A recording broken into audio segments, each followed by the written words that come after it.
बरसात के मौसम की शुरुआत हो गई है। जगह जगह चारों तरफ बरसात हो रहा है। उत्तर प्रदेश की बात की जाए तो उत्तर प्रदेश में बीते दिन लगभग 2 घंटे की बारिश हुई है। पूरा लखनऊ या फिर यूं कहा जाए जिस जिस जिले में उत्तर प्रदेश की बारिश हुआ है जलमग्न हो गया है।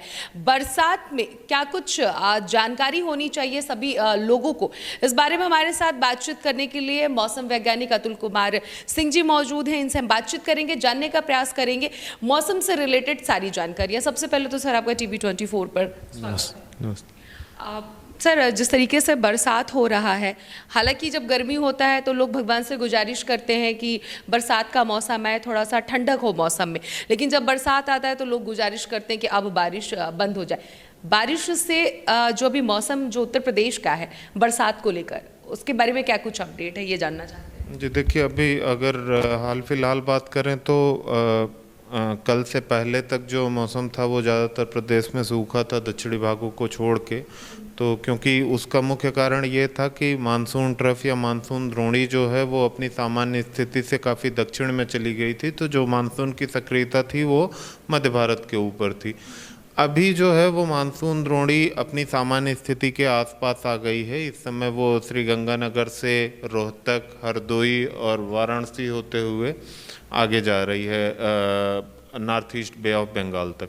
इसके अलावा बंगाल की खाड़ी के ऊपर एक चक्रवाती परिसंचरण है जो कि मध्य क्षोभ मंडल या ऊपरी क्षोभ मंडल तक विस्तारित है 7.6 किलोमीटर हाइट तक, और इसके अगले 24 घंटों के दौरान एक कम दबाव के क्षेत्र के रूप में परिवर्तित होने की संभावना है। और ये कम दबाव का क्षेत्र बनने के बाद मानसून द्रोणी के एलांग आगे बढ़ेगा, उत्तर प्रदेश की ओर आगे बढ़ेगा। तो इसके अतिरिक्त एक और सिस्टम है पश्चिमी उत्तर प्रदेश से लेके इस चक्रवाती परिसंचरण तक एक और ट्रफ जा रही है जो कि निचले क्षोभ मंडल में 1.5 किलोमीटर से 3.1 किलोमीटर तक विस्तारित है। तो ये जो 2-3 सिनॉप्टिक सिस्टम है, इनके प्रभाव से उत्तर प्रदेश के परिप्रेक्ष्य में अगर बात करें तो अगले 2-3 दिनों तक अच्छी बारिश होने की संभावना है। अच्छी बारिश से सेंस है कि 50% से लेकर 75% स्टेशन पर अनेक स्थानों पर बारिश होने की संभावना है, हल्की से मध्यम बारिश। और इसके साथ ही आज जो है वो पश्चिमी उत्तर प्रदेश में कहीं कहीं भारी से बहुत भारी बारिश, जबकि अगले 3 दिनों तक प्रदेश के दोनों ही उप प्रभागों में भारी बारिश होने के लिए परिस्थितियां अनुकूल हैं। इसके साथ ही जो है वो थंडरस्टॉर्म के साथ लाइटनिंग होने की संभावना है। तो ये परिस्थितियां कम से कम 3-4 अगस्त तक ऐसी ही जारी रहेंगी। मतलब 3-4 अगस्त तक प्रदेश में बारिश होने वाली है। ठीक है, मैं अगला सवाल आपसे ये जानना चाहती हूँ, भी हिमाचल प्रदेश में जो घटना घटित हुआ है बीते दिन, जो बारिश हुई है बादल फटने से, लगभग 52 लोग उस जो बादल फटा उस पानी में उनके बहाव हो गए और लगभग 2-3 लोगों के शव भी बरामद हो गए हैं। बादल फटने के बारे में आपसे जानकारी जानना चाहेंगे हम और अपने दर्शकों तक पहुंचाना चाहेंगे। जी देखिए, बादल फटना जो है वो रेनफॉल का ही एक स्पेसिफिक वर्जन होता है। रेनफॉल इंटेंसिटी से, रेनफॉल की तीव्रता से इसको निर्धारित किया जाता है। बादल फटना या क्लाउड बर्स्ट, स्पेसिफिकली अगर हम मैथमेटिकल टर्म्स में बात करें तो जब भी रेन रेट यानी कि वर्षा की तीव्रता 100 mm/h या 10 सेंटीमीटर प्रति घंटा हो जाए किसी स्थान पर, तो उसको हम बादल फटना कहते हैं। मतलब अगर 1 घंटे में 10 सेंटीमीटर पानी बरस जाए तो वो बादल फटना होती है।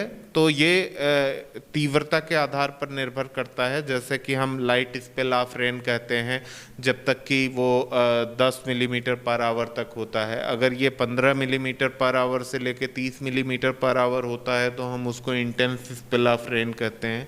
उसके बाद अगर वो 30 मिलीमीटर/आवर से ज़्यादा होता है तो उसको हम very intense spell of rain कहते हैं। इसी तरह से अगर ये वर्षा की तीव्रता जो है वो 100 मिलीमीटर/आवर से ज़्यादा हो जाए तो उसको हम क्लाउड बर्स्ट या बादल फटना कहते हैं।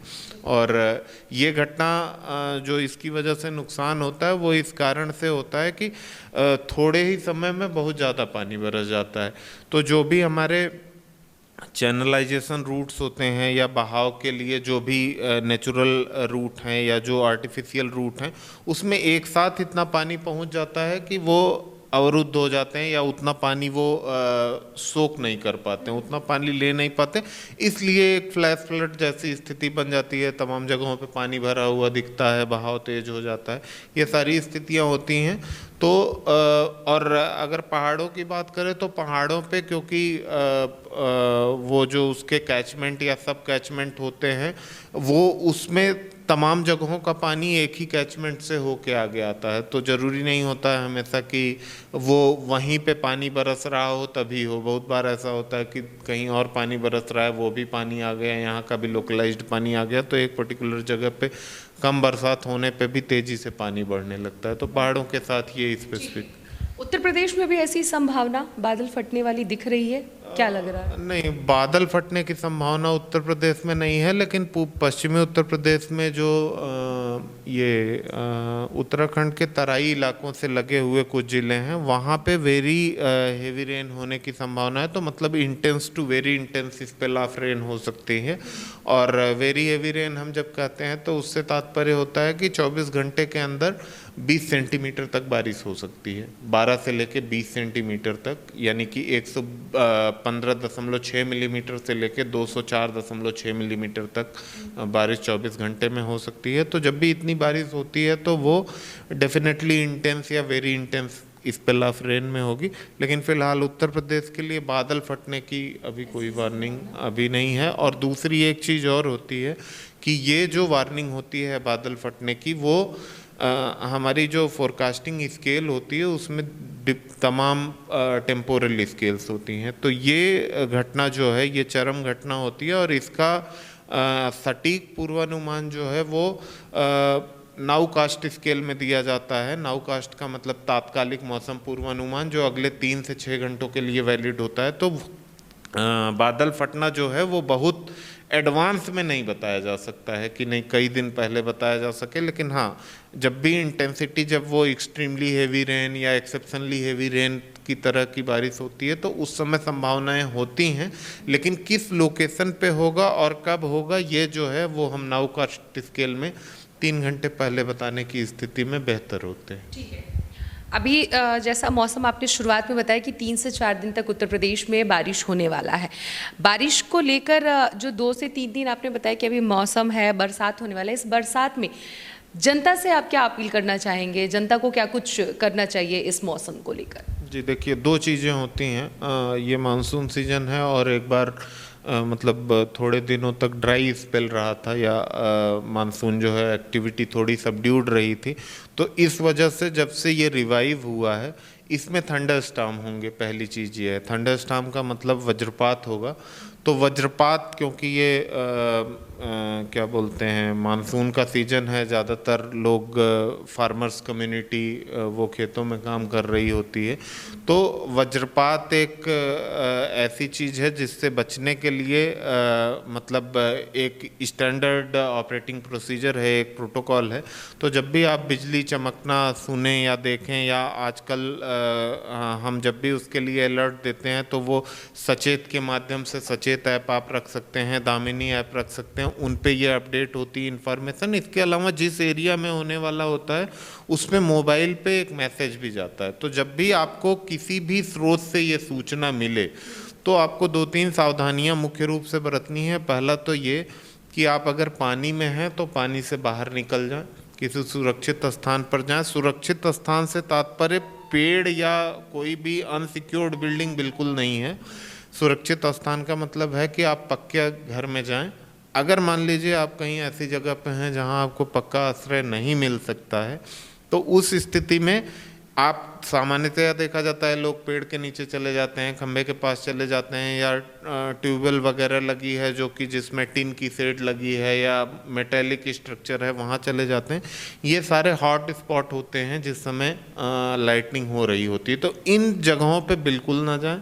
खेत में अगर पानी में है तो खेत में पानी से बाहर निकल आएँ, तो किसी सुरक्षित जगह पे जाएं। और अगर सुरक्षित जगह नहीं मिल रही है तो आप किसी सूखे स्थान पर उकड़ू की अवस्था में रहें, जिससे कि उस स्थिति में आप अधिकतम सुरक्षित हैं।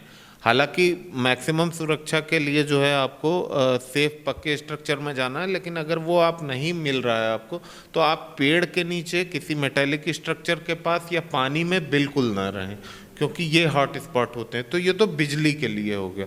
दूसरी चीज़, पानी जब बरस रहा होता है तो जब भी लाइट रेन है तो उससे ज़्यादा फर्क नहीं पड़ता, लेकिन जब भी moderate to intense spell of rain हो रहा हो, तेज़ी से बारिश हो रही हो, उस समय या भारी बारिश हो रही हो, उस समय क्या होता है कि वो लोकलाइज्ड पोजीशन पे डिपेंड करता है। जैसे आप निचले इलाकों में ना जाएं, बाढ़ प्रभावित इलाके हैं तो नदी के किनारों पे ना जाएं, ताल वगैरह है या पोखरे हैं या गड्ढे हैं उनके पास ना जाएं, क्योंकि उनका जल स्तर अचानक तेज़ी से बढ़ रहा होता है। सीजनल स्ट्रीम्स, नाले वगैरह जो सूखे रहते हैं लोग उसमें ना जाएं, क्योंकि उसमें भी पानी जब चैनलाइज होके आएगा तो एक तेज़ी से बढ़ेगा।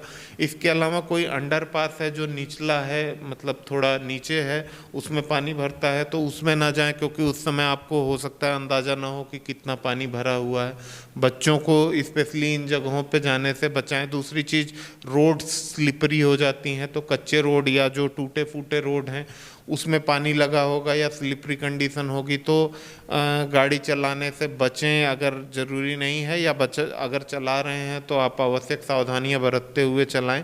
तो ये सारी सावधानियां रख के आप अपने आप को मतलब इसके दुष्प्रभावों को सीमित कर सकते हैं, कम से कम करते हुए बचा सकते हैं। तो ये थे हमारे साथ मौसम वैज्ञानिक अतुल कुमार सिंह, जिन्होंने बताया कि किस तरीके से इस मौसम में बच बचाव अपने आप को इंसान कर सकता है। साथ ही साथ इन्होंने ये भी बताया कि अगस्त के महीने की शुरुआत हो चुकी है और इस अगस्त के महीने की शुरुआत में लगभग 3 से 4 तारीख तक उत्तर प्रदेश में जो है बरसात का मौसम रहने वाला है। कई जिलों में बरसात होने वाले हैं।